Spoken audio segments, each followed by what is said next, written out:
Hello guys, welcome to my vlog.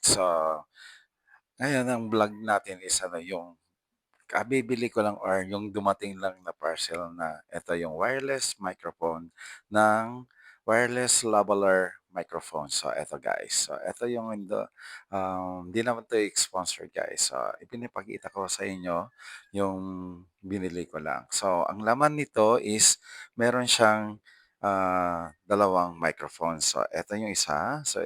Yung isa naman is itong ginagamit ko ngayon guys. And then ito yung manual niya guys. So, nandito na lahat yung yung mga instruction na pwede nating malaman kung paano natin gamitin itong wireless na microphone. And then, ito yung USB cord na pang-charge sa ating microphone. So, eto, maganda siya. Ligit, box pa nga lang eh, di ba? Ang galing. Saka ang gandang tignan. Napaka-maayos talaga, guys. So, ano pang inaantay natin? So, bili na. Thank you.